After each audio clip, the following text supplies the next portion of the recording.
John Lennon's time in this world was far from blissful. In fact, his personal life was a nearly unending stream of chaos and disastrous events, some cast upon him by cruel fates, others caused by his own behavior. So let's dig deep into the dark underbelly of John Lennon's life. Lennon had a strained relationship with his father, Alfred, who separated from Lennon's mother, Julia, in 1944, 4 years after John was born.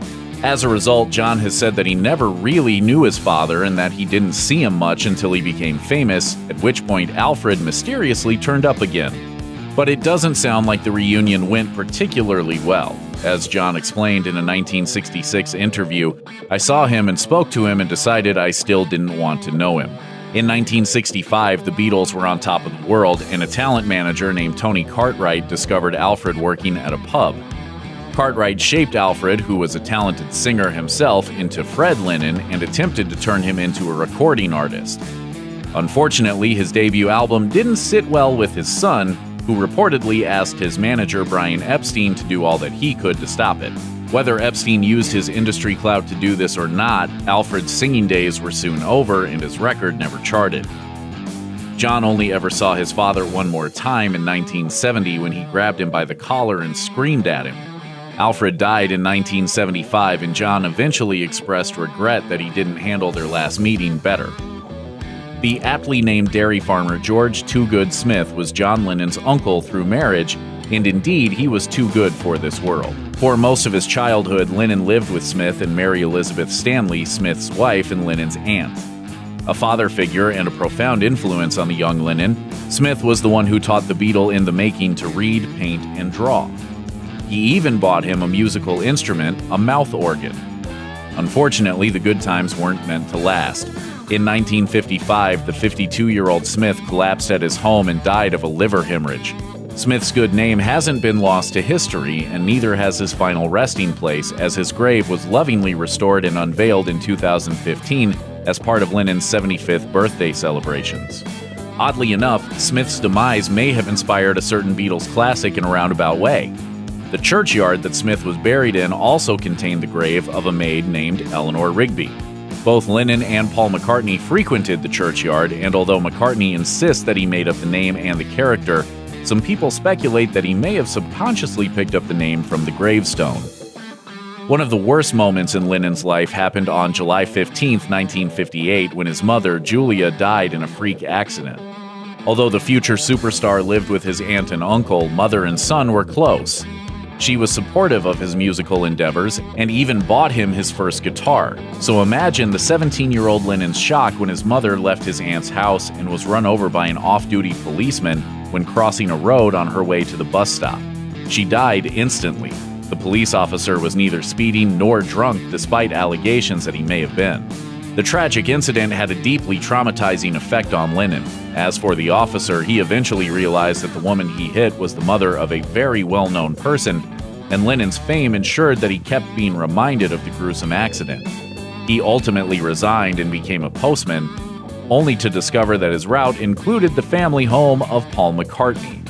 Thus, he now had to haul hundreds of fan letters to the bandmate of the guy whose mother he killed. Some memories, it seems, are inescapable no matter what. Lennon's son from his first marriage, Julian, clearly got some of his dad's artistic genes and world-improving tendencies. After all, he's a photographer, musician, documentary filmmaker, and philanthropist in his own right. However, he doesn't particularly appreciate his father's peacenik public image. In a 1998 interview with The Telegraph, he labeled his dad a hypocrite who preached about peace on earth yet had no love for him or Julian's mother, Cynthia. From Julian's viewpoint, John was a fairly bad dad, an uncommunicative, adulterous head of a family that was eventually torn apart by divorce.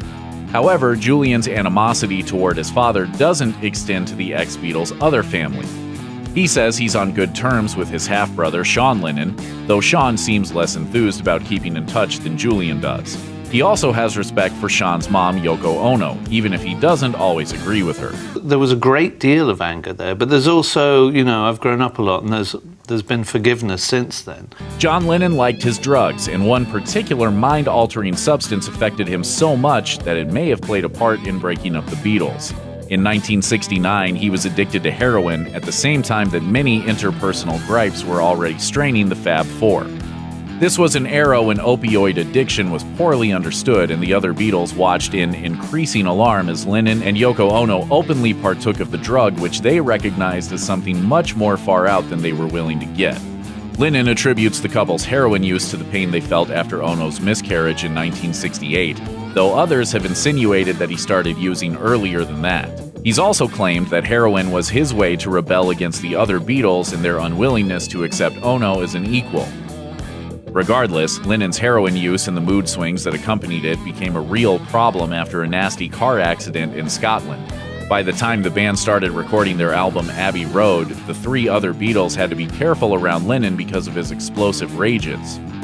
They were also uncharacteristically unwilling to challenge his insistence on keeping Ono on hand in the studio, as they could also see that their bandmate was in pain. The Beatles didn't last long after Abbey Road's release, though Ono and Lennon eventually quit heroin. Lennon might have been an esteemed artist and a well-known advocate for peace, but in his private life, he could be a violent man. Unfortunately, the violence very much extended to the women in his life, particularly in his youth. In a 1980 Playboy interview, he almost casually admitted that he had a history as a domestic abuser, having hit his ex-wife Cynthia. He said that the Sgt. Pepper's Lonely Hearts Club Band track Getting Better, which features lyrics about, quote, being cruel to my woman, beating her and keeping her apart from the things that she loved, was about himself. As he put it, I was a hitter. I couldn't express myself and I hit. Lennon also expressed that he sincerely believed in love and peace, that he became a changed man, and that he was genuinely regretful of his past actions. Still, his history of domestic abuse is a serious dilemma for any socially conscious fan. What's more, some have wondered whether Lennon's violent tendencies also applied to his son Julian. Julian himself has neither confirmed nor denied these suspicions, though he has noted that he considers his father a hypocrite who never showed him and his mother the love and peace he was preaching to everyone else. I can say, think peace, but it's up to them what to do. In the summer of 1973, Lennon's marriage with Yoko Ono was in trouble. The couple were reeling from the commercial and critical disappointment of their album sometime in New York City. Ono has said that the constant hate their union drew was slowly ruining their careers. She wanted a break from the idea that she broke up the Beatles, and she needed one from Lennon as well. Her solution was to set her husband up with a mistress. The couple had an assistant named May Pang, whom Ono trusted and who she knew Lennon was attracted to, so she proposed that the pair should start an affair. Unfortunately, Lennon's vision of the affair was rather overindulgent. He and Pang ran off to Los Angeles, where Lennon started giving in to his worst habits, which included drinking heavily and generally behaving like a rock star for almost 2 years before he and Ono decided to start anew in 1975. While Lennon completed no less than 3 albums during this period known as the Lost Weekend, the creative process was usually booze-filled and bizarre. It probably didn't help that one album, 1975's Rock and Roll, was produced by a very unpredictable Phil Spector, who often turned up in outlandish costumes and once even fired a gun into the ceiling. Lennon's most famous foils might have been his bandmate Paul McCartney and the concept of war, but he had 2 other adversaries who were arguably even more powerful, President Richard Nixon and the FBI. Around 1971, the Bureau took a dislike to the musician's political activism and started waging a 5-year war against him.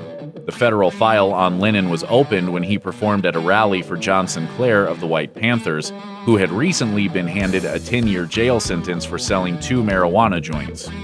Fortunately for Sinclair, he was soon released, but unfortunately for Lennon, his appearance at the rally put him in the FBI's bad books, which was a really bad place to be for someone who had recently moved to New York City. The American government harassed Lennon for years, collecting a 300-page file on him and trying to deport him on a semi-regular basis. According to the book Gimme Some Truth, the John Lennon FBI Files, President Nixon had a hand in this as he thought Lennon's political activism might endanger his re-election prospects. In the end, however, Lennon was able to weather the storm. When the Watergate scandal brought Nixon to his knees and forced him to resign in 1974, the pressure against Lennon eased up, and in 1976 he was finally able to secure a green card. I don't expect to be, hassled unless I'm going to Hungary or something, or Czechoslovakia. Then I'd expect it. The Beatles probably aren't the first group you would suspect of plagiarism. Nevertheless, Lennon was once accused of getting a little too inspired by another song. The song of his that drew plagiarism accusations was Come Together, a standout track on Abbey Road and one of the Fab Four's most famous tunes. According to the lawsuit by music producer Morris Levy, Lennon plagiarized Come Together from Chuck Berry's 1956 song You Can't Catch Me. While Lennon did admit that he drew inspiration from Berry's song, Levy claimed that Lennon had actually just slowed down You Can't Catch Me and presented the end result as his own.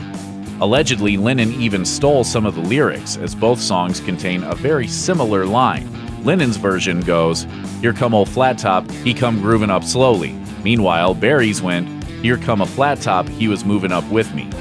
Lennon settled the suit out of court, and he spent the next few years feuding with Levy over specifics in the agreement. Levy took Lennon to court for failing to record one of the 3 songs that the settlement agreement required the Beatle to record for Levy, and Lennon later returned the favor when Levy released a bootleg album featuring Lennon's old recordings.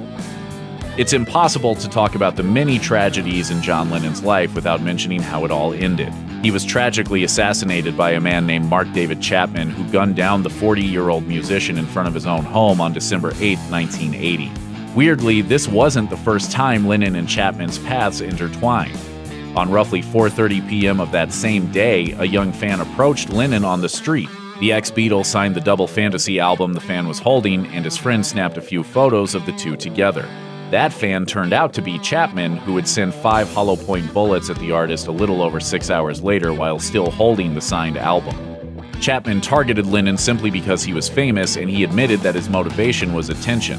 He was inspired by the J.D. Salinger novel The Catcher in the Rye, and he went through with the deed despite the kindness that Lennon had showed him. Chapman has claimed since that he now regrets his crime. Check out one of our newest videos right here. Plus, even more grunge videos about your favorite stuff are coming soon. Subscribe to our YouTube channel and hit the bell so you don't miss a single one.